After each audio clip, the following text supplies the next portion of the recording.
Hello student, welcome to my YouTube channel Himadris Physics Tutorial. আজ আমি এসেছি class 11 এর জন্য ফিজিক্স পড়ানোর জন্য। তোমাদের মাধ্যমিক পরীক্ষা অলরেডি কমপ্লিট হয়ে গেছে। 11 এ যারা ফিজিক্স নিয়ে পড়বে, যারা সায়েন্স নিয়ে পড়বে, তাদের মধ্যে যারা পিওর সায়েন্স নিয়ে পড়তে চাও তাহলে অবশ্যই ফিজিক্স থাকবে। সেই ফিজিক্স নিয়ে যারা পড়তে চাইছো তাদের জন্যই আজকে এসেছি। তোমাদের পড়ানো শুরু করব। দেখো, যারা নতুন এসেছো তারা অবশ্যই চ্যানেলটি সাবস্ক্রাইব করে নিও এবং শেয়ার করো। ভালো লাগলে অবশ্যই লাইক দিও, যা আমাকে পরবর্তী ভিডিও তৈরি করবার জন্য উৎসাহিত করবে। তাহলে স্টুডেন্টরা চলো আজকে 11 এর পড়া শুরু করা যাক। একদম প্রথম যে চ্যাপ্টারটা আছে সেই চ্যাপ্টার থেকেই শুরু করব। সেখানে রয়েছে রাশি, তার পরিমাপ এবং মাত্রা। তা রাশি কি বা কোয়ান্টিটি তোমরা এর আগে পড়ে এসেছো, তাও আমি একবার তোমাদের জন্য বলছি।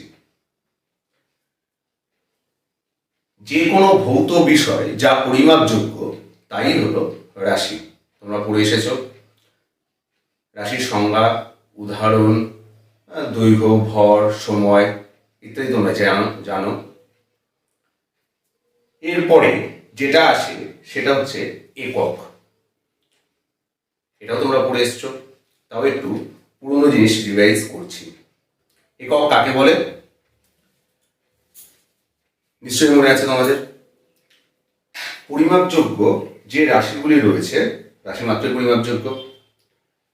যে রাশি সম্বন্ধে আলোচনা করছি তার একটি সুবিধাজনক পরিমাণকে প্রমাণ ধরে নিয়ে তার সাপেক্ষে আরো বেশি, তার সাপেক্ষে প্রকাশ করা, ওই রাশিটাকে প্রকাশ করাটাকে আমরা বলি একক। তা একক ধরে নিয়ে শুধু আমরা এটাই নির্ণয় করি যে তার তুলনায় কত গুণ ওই রাশিটি, যার পরিমাপ সম্বন্ধে বলছি সেটা কত গুণ, সেটাকে প্রকাশ করি। ধরো ভর, ভরের এসআই একক তোমরা পড়ে এসছো অলরেডি, কেজি। তা যদি বলা হয় 5 কেজি, তার মানে কি হলো, কেজি 1 কেজি তাকে 5 দিয়ে গুণ করে আমরা তাকে প্রকাশ করলাম 5 কেজি। বিষয়টা নিশ্চয়ই বোঝা গেল। একক দুই রকমের হয়, আমরা পড়ে এসছি, প্রাথমিক একক এবং লব্ধ একক। প্রাথমিক একক বা ফান্ডামেন্টাল ইউনিটস, লব্ধ একক বা ডিরাইভড ইউনিটস। তা প্রাথমিক একক কারা সেটাও আমরা পড়ে এসছি। প্রাথমিক একক হলো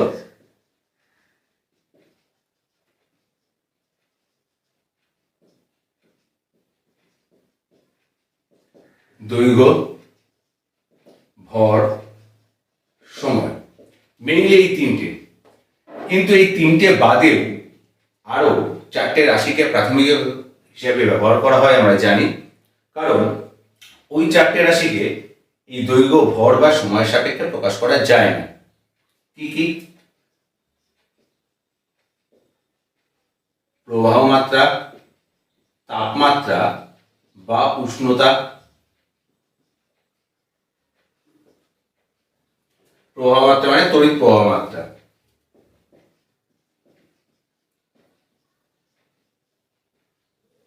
দীপন প্রাবল্য, যার একক ক্যান্ডেলা, পড়ে এসছো। এবং পদার্থের পরিমাণ আমরা জানি মোল একক দ্বারা প্রকাশ করা হয়। এই মোটামুটি 7টাই হচ্ছে প্রাথমিক একক। এছাড়া এরপরে কি রয়েছে, লব্ধ একক। লব্ধ এককটা কি না, এই দৈর্ঘ্য, ভর, সময় বা এদের সাহায্যে আমরা যে এককগুলিকে প্রকাশ করি তাকে বলা হয়, তাদের বলা হয় লব্ধ একক। যেমন বেগ,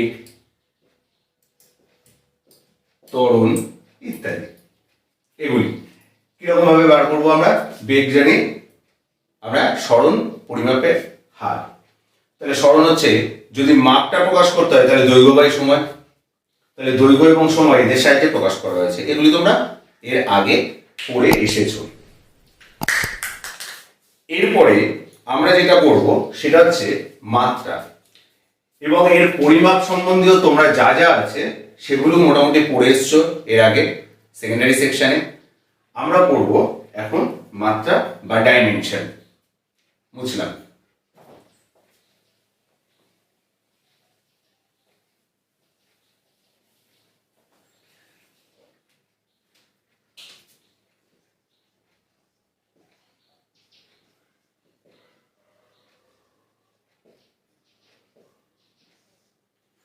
তাহলে মাত্রার সংজ্ঞা কি হবে এটাও পড়ে এসছো।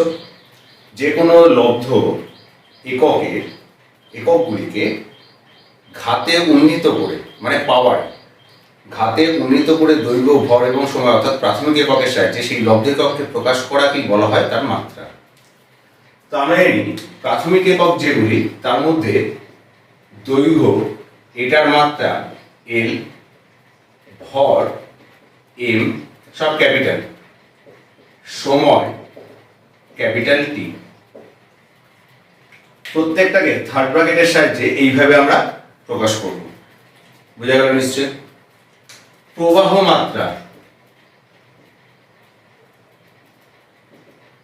একে আই অথবা ক্যাপিটাল এ যে কোনো একটা দিয়ে আমি ডিনোট করতে পারি। আই দিয়েও করতে পারি, এ ফর অ্যাম্পিয়ার দিয়েও আমরা করতে পারি। উষ্ণতা থিটা দিয়ে ডিনোট করব উষ্ণতা বা তাপমাত্রাকে, মাত্রাগুলিকে। পদার্থের পরিমাণ আমরা মূল সংখ্যা দিয়ে লিখতাম, সেটাকে ক্যাপিটাল এন দিয়ে ডিনোট করব।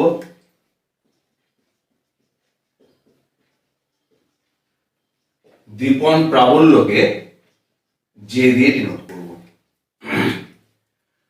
তো মূলত যেগুলি লাগে দৈর্ঘ্য, ভর, সময়, প্রবাহমাত্রা, উষ্ণতা, এগুলি খুব ভাবে লাগে। এগুলির সাহায্যে আমরা পুরো কাজটা করব। নিশ্চয়ই বোঝা যাচ্ছে। এবার আসো আমরা কিছু রাশির মাত্রা বের করি এখানে। দৈর্ঘ্য, ভর, সময় করেছো। যদি বেগ বলা হয়, বেগ ইকুয়াল টু কত? যদি মান বলো দূরত্ব বাই সময়, তাহলে দূরত্ব বাই সময় করলে এল বাই টি। কিন্তু আমরা এটাকে প্রকাশ করব কি করে? এল, এই যে পাওয়ারে লিখলাম, এল এর পাওয়ার 1, টি এর পাওয়ার -1, থার্ড ব্র্যাকেটে রাখলাম। ত্বরণ এটা কত হবে? বেগ পরিবর্তনের হার।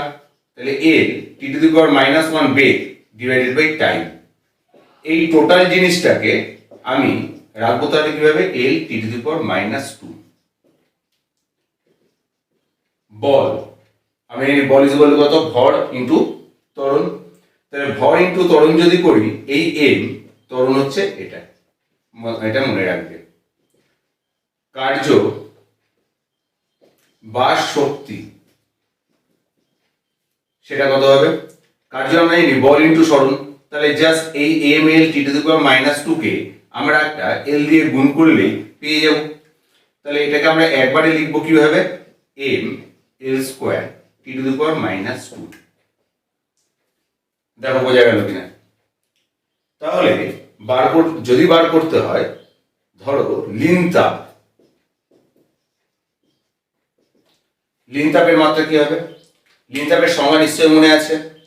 একক ভরের পদার্থের অবস্থার পরিবর্তনের জন্য যে পরিমাণ তাপের প্রয়োজন হয় তাকে বলা হয় লিন তাপ, যখন উষ্ণতা একই থাকে।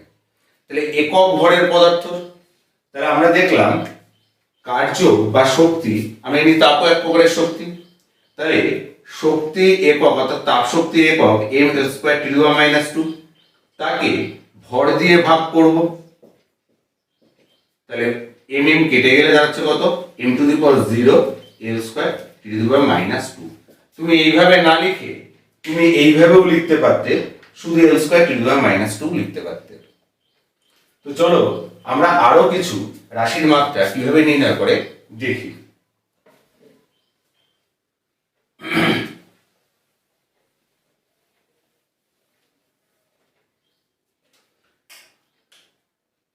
তোমরা গ্র্যাভিটেশনের সূত্র পড়েছো, F = G m1 m2 by r square. যেখানে দুটো বস্তু, ধরো এটা m1 এটা m2 ভর, তাদের মধ্যবর্তী দূরত্ব r, এদের মধ্যে যে আকর্ষণীয় বল কাজ করে আমরা পড়ে এসেছি F proportional to m1 m2 F proportional to 1/r square, তাহলে একবারে আমরা বলতে পারি m1 m2 by r square. Equal to চিহ্ন দিলে একটা কনস্ট্যান্ট লাগে m1 m2 by r square. এই যে জি, এটাকে বলে গ্র্যাভিটেশনাল কনস্ট্যান্ট, এই জি এর মাত্রা নির্ণয় করব। দেখো এখানে ফোর্সের মাত্রা কত হবে, F equal to m l T to the power minus 2, এটা বসাবো m l T to the power minus 2। G এর মাত্রা বার করব, দুটো m আছে m square by length l square. Therefore G এর মাত্রা তাহলে দাঁড়াচ্ছে, দেখো একটা m কেটে গিয়ে এদিকে একটা m আসলে m two the power minus 1 l cube T to the power minus 2। এই হচ্ছে গ্র্যাভিটেশনাল কনস্ট্যান্ট বা সার্বজনীন মহাকর্ষ ধ্রুবকের মাত্রা। এবার তোমরা এর আগে সেকেন্ডারি সেকশনে পড়ে এসছো q equal to ka t theta 2 minus theta 1 divided by d। নিশ্চয়ই এই ফর্মুলাটা মনে আছে, তাপ পরিবহনের ক্ষেত্রে পড়েছিলেন, যেখানে q হচ্ছে তাপ শক্তি, k হচ্ছে তাপ পরিবাহিতা, a ক্ষেত্রফল, d বেদ, থিটা 2 মাইনাস থিটা 1 উষ্ণতার পার্থক্য, t সময়। আমাকে যদি k এর মাত্রা বার করতে হয় তাহলে কি করব, প্রথমে হচ্ছে তাপ শক্তি q এর মাত্রা কত, শক্তির মাত্রার সাথে সমান ml square T to the power minus 2। k এর মাত্রা বার করব, ক্ষেত্রফল মানে দূরত্ব ইনটু দূরত্ব মানে l স্কয়ার, d বেদ হচ্ছে একটা দূরত্ব তাহলে length l, theta 2 minus theta 1 এটা হচ্ছে উষ্ণতার পার্থক্য, উষ্ণতাকে আমরা থিটা দিয়ে ডিনোট করি তাহলে ক্যাপিটাল থিটা দিয়ে লিখব, আর সময়টিকে ক্যাপিটাল টি। এগুলি রিপ্লেস করলে আমি কে এর মাত্রা বার করতে পারবো। তাহলে কে মাত্রা বার করতে হলে লিখি এই জায়গায় M L square T to the power minus 2, কে এ হচ্ছে L square T theta by L. এই জায়গায় একটা এল কাটছে বা এল স্কোয়ার কেটে এই এল এখানে চলে আসলো, এম এই L T to the power minus 3 theta to the power minus 1, এটাই হচ্ছে এর মাত্রা। আশা করি বোঝা গেল। আরো একটা করি,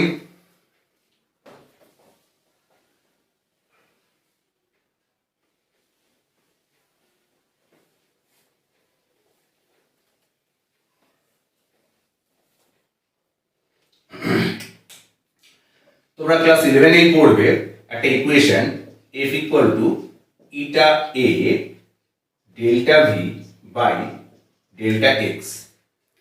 এটাকে নিউটনের সূত্র বলা হয়। সান্দ্রতা যখন পড়বে সেই জায়গায় এটা পড়বে, অলরেডি সান্দ্রতা তোমরা ক্লাস 9 এ একটু পড়ে এসেছিলে সেই জিনিসই। দুটো যে কোনো তরলের দুটো পরপর স্তরের মধ্যে তাদের গতি যেদিকে থাকে সে স্তর বরাবর গতির বিপরীত দিকে একটি বাধাজনিত বল কাজ করে। এই বাধাজনিত বলকে বলা হয় সান্দ্র বল। এই সান্দ্র বল তার তলটার ক্ষেত্রফলের উপরে নির্ভরশীল। ডেল্টা ভি ডেল্টা এক্স হচ্ছে প্রতি একক দূরত্বে পার্থক্যের জন্য বেগের পার্থক্য যত হবে তার সাথে সমানুপাতিক, একে বলে বেগের নতিমাত্রা। ইটাকে বলা হয় সান্দ্রতাঙ্ক, এটাকে বলা হয় ইটা উচ্চারণটা। তাহলে ইটার যদি আমাকে বার করতে দেয় যে তার মাত্রা কত হবে, কিভাবে বার করবো দেখো, এফ হচ্ছে বল, তাহলে বলের মাত্রা হচ্ছে M L T to the power minus 2, এ ক্ষেত্রফল L square, delta V by delta X, টোটালটার মাত্রা যদি আমি একবারই বসাই, বেগের মাত্রা হচ্ছে L T to the power minus 1 by length L. তাহলে কাটাকুটি হয়ে শুধু টি টু দি পাওয়ার মাইনাস 1 পড়ে আছে। তাহলে এখানে বসাই, or M L T to the power minus 2 eta L square t to the power -1 or eta equal to m, একটা l কেটে এই lটা এদিকে আসলে টু দি পাওয়ার -1, একটা t to the power -1 কাটলে m l to the power -1 t to the power -1। দেখো বুঝতে পারলে কিনা, আশা করি বোঝা গেছে। তাহলে মাত্রা কিভাবে বার করব সেটাও মোটামুটি শিখলে। এবার মাত্রাহীন রাশি, কিছু রাশি আছে যারা সমজাতীয় রাশির রেশিও বা অনুপাত, তাহলে অবভিয়াসলি তাদের মাত্রাগুলি ওপর নিচে কেটে যাবে এবং তুমি যে রাশিটা পাচ্ছ সেটা মাত্রাহীন হবে। যেমন ধরো অ্যাঙ্গেল বা কোণ,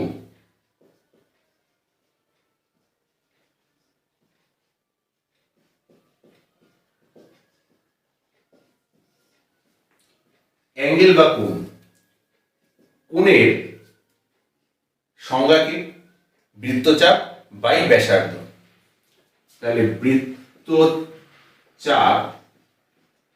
বাই ব্যাসার্ধ, বৃত্তচাপও এল ব্যাসার্ধও এল, কাটাকুটি হয়ে এটা হয়ে গেল মাত্রাহীন।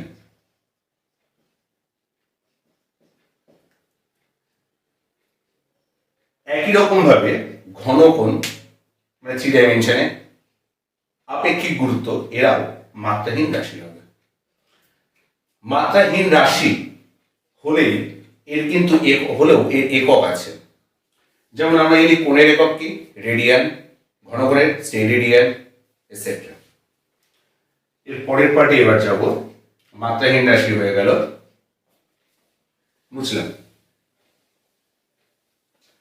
এই মাত্রা পদ্ধতির সুবিধা বা মেরিটস নিয়ে আলোচনা করতে যাব। তার আগে যেটা বলার বিষয় সেটা হচ্ছে সমমাত্রার নীতি। সমমাত্রার নীতি, principal of homogeneity, dimensional homogeneity. সমমাত্রার নীতি বলছে যখন কোনো সমীকরণ বা কোনো কিছু তুমি যখন তৈরি করছো তখন সেটা এমন হবে যে তার দুদিকেরই মাত্রা সমান হতে হবে। সমান মাত্রা ছাড়া তাদেরকে আমরা ইকুয়েট করতে পারবো না।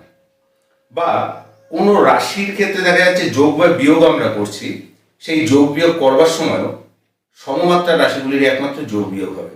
তোমরা এর আগে ছোটবেলায় অঙ্ক পড়ে এসছো সেই চেয়ার এবং আলমারির, সেই জায়গাও দেখো একজন কার্পেন্টার আর কি, ছুতোর, সে বলে দিয়েছে একটা নির্দিষ্ট সময়ে এতগুলি চেয়ার এতগুলি আলমারি তৈরি করতে পারে। তারপরে চেয়েছে এতগুলি আলমারি তৈরি করতে তার কতদিন সময় লাগবে। তখন দেখো কটা চেয়ার ইকুয়াল টু কটা আলমারি সেই হিন্টস ওখানে দেওয়া ছিল, তোমরা কনভার্ট করে নিয়ে তারপরে করেছো। ধরে নাও একটা মাঠে কিছু সংখ্যক ছাগল চড়ছে, গরু চড়ছে এবং তাদেরকে চড়াচ্ছে কয়েকটি রাখাল বালক, কয়েকটি ছেলে আছে। তুমি কি কখনো বলতে পারবে গরু প্লাস ছাগল প্লাস মানুষের সংখ্যা একসাথে যোগ করে কিছু একটা? বলা যাবে না, কারণ এক্ষেত্রে এরা যেহেতু সমজাতীয় নয়। কিন্তু তুমি সমজাতীয় কোন ক্ষেত্রে বলতে পারবে? এতগুলি প্রাণী আছে, তাহলে তাদেরকে সবাইকে প্রাণী পর্যায়ে যখন তুমি বিবেচনা করছো তখন তুমি যোগ বিয়োগ করতে পারছো। কিন্তু তার আগে 5টা মানুষ, 10টা ছাগল, 5টা গরু যোগফল তুমি বার করতে পারছো না। ঠিক তেমনি এই জায়গায় প্রত্যেকটা ফিজিক্সের প্রত্যেকটা ইকুয়েশন তারা সমমাত্রার নীতি মেনে চলবে। তাদের ডান দিক এবং বাঁদিকে এমন সব রাশি যোগ বিয়োগ বা এমন সব রাশি থাকবে যারা মাত্রাগতভাবে সমান। তাহলে এই সমমাত্রার নীতির কিছু সুবিধা আছে, সেই সুবিধাগুলি দেখি। 1 নম্বর,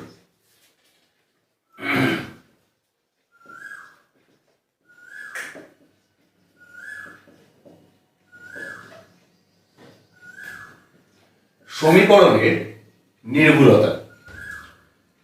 দেখো তোমরা এর আগে পড়ে এসছো সাধারণ একটা ইকুয়েশন নিই, V square is equal to U square plus 2 as। ভি হচ্ছে অন্তিম বেগ, ইউ প্রাথমিক বেগ, এ হচ্ছে অ্যাক্সিলারেশন বা ত্বরণ, এস হচ্ছে সরণ বা ডিসপ্লেসমেন্ট, যে ডিস্টেন্স অতিক্রম করেছে সেটা। এই ইকুয়েশনটা আমরা জানি সঠিক ইকুয়েশন। কিরকম ভাবে দেখো, এই যে ভি আছে, ভি এর মাত্রা কি হবে? আমরা জানি বেগের মাত্রা হয় এল টি টু দি পাওয়ার -1, তাহলে ভি স্কয়ারের মাত্রা কত হবে? এল square T to the power -2। ডান দিকে আছে ইউ স্কয়ার, স্কয়ারের মাত্রা কত হবে? এটাও দেখো তাই, 2as, 2 হচ্ছে নিউমেরিক্যাল কনস্ট্যান্ট, তাহলে এটা পরিমাপযোগ্য নয়, যেহেতু মাপা যায় না, তার জন্য এটা মাত্রা পদ্ধতিতে আসবে না, কারণ রাশিদেরই একমাত্র মাত্রা পাবো। তাহলে কার মাত্রা পাবো? না শুধু as। তাহলে as এর মাত্রা কত হবে? ত্বরণের মাত্রা হচ্ছে l T to the power -2, s এর মাত্রা l, গুণ করে দেখো l square T to the power -2 আসলো। তাহলে বিষয়টা বোঝা গেল, এই যে ইকুয়েশনটা আছে, ইকুয়েশন ডান দিকে এবং বাঁ দিকে যতগুলি রাশি আছে তাদের প্রত্যেকের মাত্রা আলাদা আলাদা ভাবে সমান হয়েছে, তাহলে এই রাশিটা সঠিক। একে আমরা বলতে পারবো মাত্রাগত ভাবে সঠিক। এই এখানে দেখো একটা ডিমেরিটস চলে আসলো অলরেডি। সেটা কি? এই যে 2 ইকুয়েশনটা আছে, 2 ভ্যালুটা আছে, এই ভ্যালুটা আমরা এখানে কিন্তু এর কোনো তাৎপর্য নেই। তাহলে তাই যদি হয়, তাহলে এই ইকুয়েশনটা যদি এইভাবে লিখতাম, V square is equal to U square plus 5as, তাহলেও এটা সঠিক কিনা আমরা জানি, এটা সঠিক ইকুয়েশন। এই ইকুয়েশনটা যে আমরা সঠিক না আমরা জানি, কিন্তু এটা মাত্রাগতভাবে সঠিক। বিষয়টা কি রকম? ভি স্কয়ারের মাত্রা, ইউ স্কয়ারের মাত্রা আর as এর মাত্রা সমান, এই যে নিউমেরিক্যাল কনস্ট্যান্ট আছে 5, এর যেহেতু মাত্রা হয় না, তার জন্য আমরা এখানে ক্যালকুলেশনও আনতে পারবো না। এখানে প্লাস থাক মাইনাস থাক আমরা কখনোই বিয়োগ করব না, প্রত্যেকটা রাশির আলাদা আলাদা করে শুধু মাত্রা বার করে দেখব যে সেই মাত্রাগুলি সমান। তাহলে এরপর দ্বিতীয় সুবিধা কি আছে বা ব্যবহার কি আছে সেটা দেখি।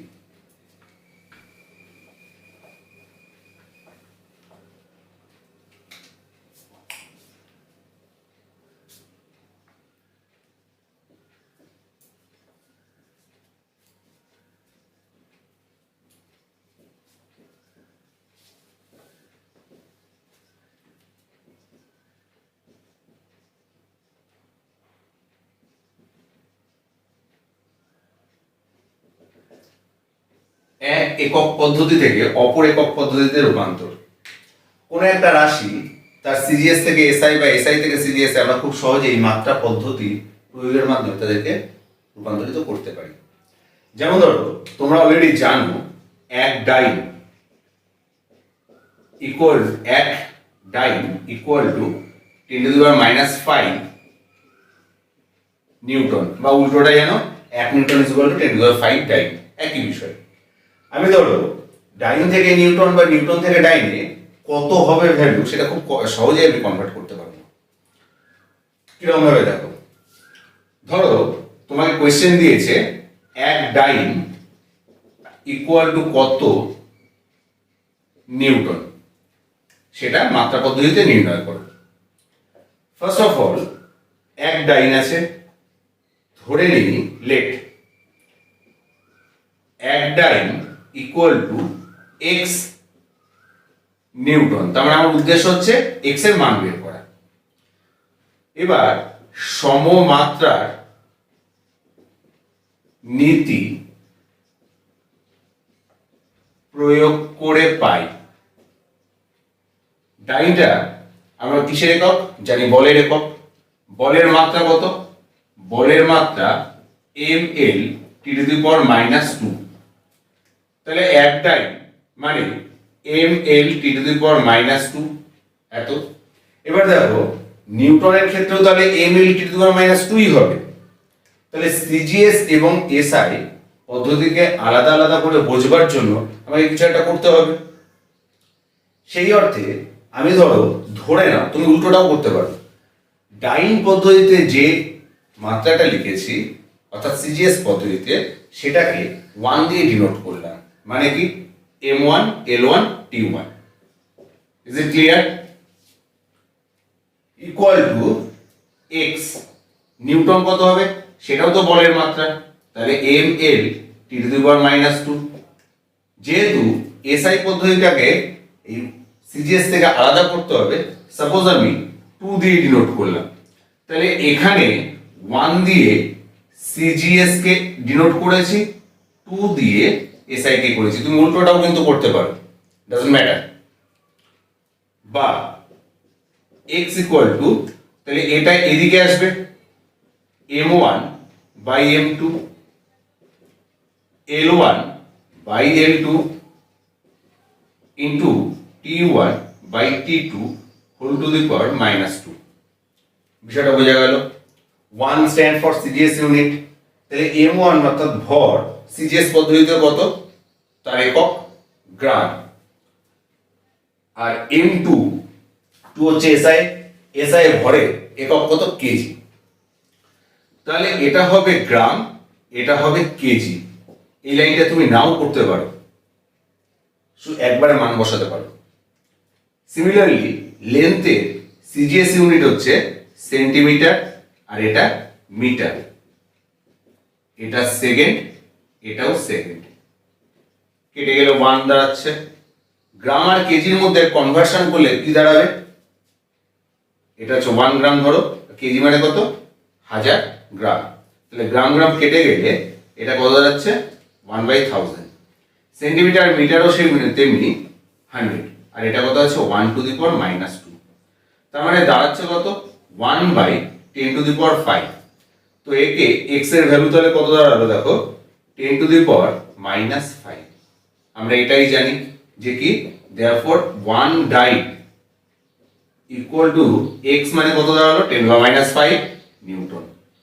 দেখেছো মাত্রা পদ্ধতিতে খুব সহজে আমরা এক একক পদ্ধতি থেকে আর এক একক পদ্ধতিতে কোনো রাশিকে খুব সহজে কনভার্ট করতে পারি বা রূপান্তরিত করতে পারি।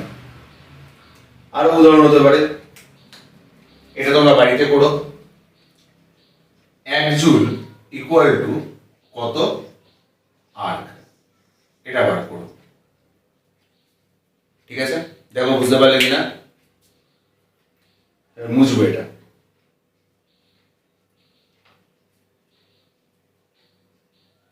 মুছে ফেলছি।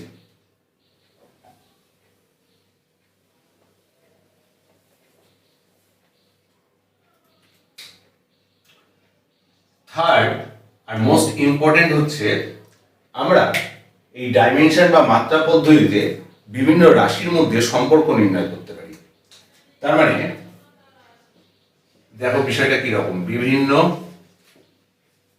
রাশির মধ্যে সম্পর্ক নির্ণয়। এই যে বিষয়টা একটা কোশ্চেন আকারে দেব, সেটাকে দিয়ে উদাহরণ দিয়ে বোঝাবো। ধরো কোশ্চেনটা এরকম,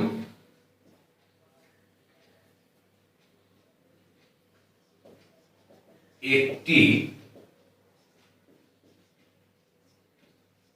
সরল দোলকের পর্যায়কাল ক্যাপিটাল টি দিয়ে তাকে ডিনোট করব।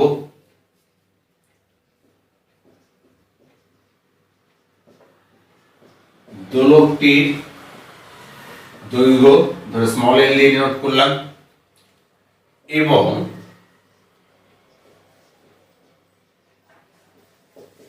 অভিকর্ষজ ত্বরণ স্মল জি এর উপর নির্ভর করে বা নির্ভরশীল। সমমাত্রার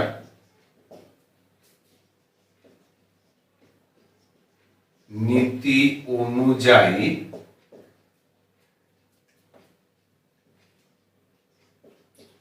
এদের মধ্যে সম্পর্ক নির্ণয় করো। তাহলে দেখো এখানে যে রাশিগুলির মধ্যে সম্পর্ক নির্ণয় করতে বলেছে সেটা হচ্ছে পর্যায়কাল, কার্যকর দৈর্ঘ্য বা শুধু দৈর্ঘ্য, এবং অভিকর্ষ ত্বরণের মধ্যে। তো যখন এরকম কোশ্চেন থাকবে তখন যে রাশিটা অন্য রাশিগুলির উপরে নির্ভরশীল সেটাকে আগে আলাদা করে দেখবে। তাহলে এখানে পর্যায়কাল বলেছে নির্ভরশীল, তাহলে তুমি কি রকম ভাবে করবে, পর্যায়কালের সাথে দেখো দৈর্ঘ্যের সম্পর্ক কিরকম ভাবে পরিবর্তিত হয় সেটা আমরা জানি না বলেই আমরা কিরকম ভাবে ধরবো, লেট মানে ধরি T is proportional to L to the power A. এই যে পাওয়ারটা নিলাম, কেন নিলাম? পাওয়ারটা এর ভ্যালু যদি 1 হয় তাহলে ডাইরেক্টলি প্রপোর্শনাল, যদি 2 হয় তাহলে স্কোয়ারের সাথে সমানুপাতিক, যদি কিউব হয় তাহলে ঘনর সাথে সমানুপাতিক, যদি হাফ হয় তাহলে রুটেলের সাথে সমানুপাতিক। বিষয়টা নিশ্চয় হয়ে যাচ্ছে। তাহলে আমাদের উদ্দেশ্য হচ্ছে তাদের মধ্যে সম্পর্ক স্থাপন যখনই করতে বলবে আমরা ওই আননোন রাশিটার সাথে অপর রাশিটার সম্পর্ক সমানুপাতিক নিয়ে তার একটা পাওয়ার নিয়ে নেব। এই যে পাওয়ারটা নিচ্ছি, এই পাওয়ারটাই বের করাটাই হচ্ছে আমার মূল উদ্দেশ্য। তাহলে T proportional to L to the power A, যেখানে এ হচ্ছে কি ঘাত, যেটা আমরা বার করব, এবং আরো একটা কার উপরে নির্ভরশীল, জি এর সাথে, T proportional to G to the power B, যেখানে এ এবং বি যথাক্রমে এল ও জি এর ঘাত। যৌগিক ভেদের উপপাদ্য থেকে পাই proportional to L to the power A এবং G to the power B, এটা গুণ আকারে থাকে আমরা জানি। প্রপোর্শনাল চিহ্ন তুলতে হলে একটা কনস্ট্যান্ট লাগে, এই হচ্ছে একটা constant K, L to the power A G to the power B. Most important part হচ্ছে এই জায়গায় দেখো টি এল এবং জি এর সাথে উপর নির্ভর করে, কিন্তু কে হচ্ছে সমানুপাতিক ধ্রুবক, এটা কিন্তু অবশ্যই মাত্রাহীন। এটা যদি মাত্রায় যুক্ত হয় তাহলে আমরা এগোতে পারবো না, কারণ ওর মাত্রা কিভাবে নির্ভরশীল, কার উপরে নির্ভরশীল, কত কি আমরা কিছু জানি না। তাহলে এখানে অবশ্যই লিখতে হবে, যেখানে খুব ইম্পর্টেন্ট কথা, কে মাত্রাহীন সমানুপাতিক বা সমানুপাতিক ধ্রুবক।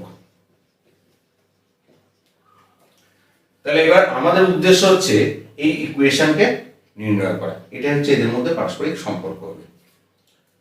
এবার দেখো সমমাত্রার নীতি প্রয়োগ করে পাই, এখানে টি হচ্ছে সময়, দেখো এখানে বলে যে পর্যায়কাল, পর্যায়কাল মানে কি সময়, তাহলে সময়ের মাত্রা টি হয়, তাহলে টি ইকুয়াল টু, যেহেতু সমমাত্রা নীতি প্রয়োগ করছি তাহলে কে কিন্তু মাত্রাহীন রাশি, তাহলে এর কোনো মাত্রা বসবে না, তার বদলে তুমি একটা 1 বসাতে পারো বা কিছু লিখবে না। এল হচ্ছে দৈর্ঘ্য, তাহলে এল টু দি পাওয়ার এ, জি হচ্ছে অভিকর্ষজ ত্বরণ মানে ত্বরণ, ত্বরণের মাত্রা কত, L T to the power -2 whole to the power B. এবার লক্ষ্য করে দেখো এদিকে এল এবং টি আছে কিন্তু বাদিকে শুধু টি আছে, তো দেখো আমি তাহলে এইভাবে লিখতে পারি না, এল টু দি পাওয়ার 0 টি, নিশ্চয় লেখা যায়, কারণ এল টু দি পাওয়ার 0 মানে কত 1, equal to L to the power A plus B T to the power -2b। এবার এটা একটা আইডেন্টিটিতে পরিণত হয়েছে। এবার উভয় দিকের এল এবং টি এর মাত্রাগুলিকে আমি সমান করব, যেহেতু এটা সমমাত্রার নীতি প্রয়োগ করা হয়েছে, অর্থাৎ উভয় দিকেরই মাত্রা সমান। তাহলে উভয় পাশে টি এ ঘাত সমান করে পাই, কি পাচ্ছি দেখো, রাইট হ্যান্ড সাইডে আছে 2b মাইনাস, এতে আছে +1 or b equal to -1/2,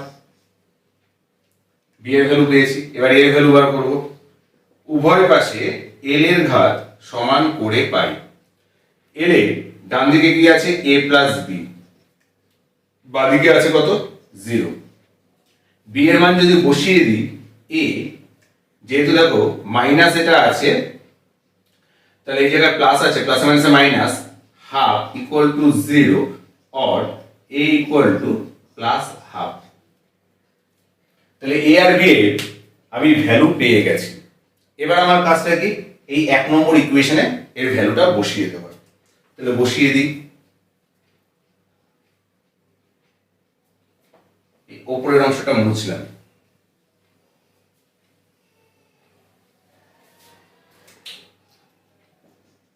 from 1 কত আছে দেখো, টি ইকুয়াল টু এই কে এল টু দি পাওয়ার এ মানে কত, এল টু দি পাওয়ার এর value plus half, G to the power B মানে কত মাইনাস হাফ।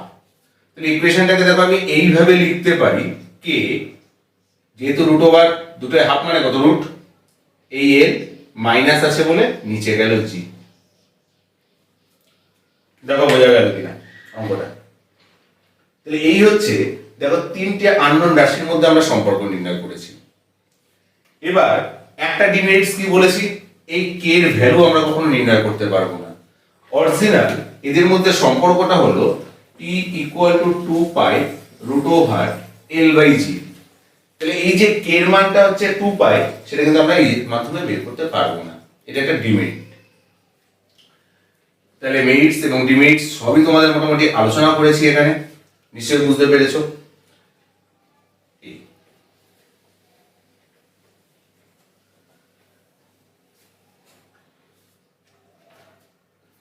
তো স্টুডেন্টরা আবার পরের দিন আমরা নতুন চ্যাপ্টার নিয়ে আসব, আলোচনা করব, পড়াবো।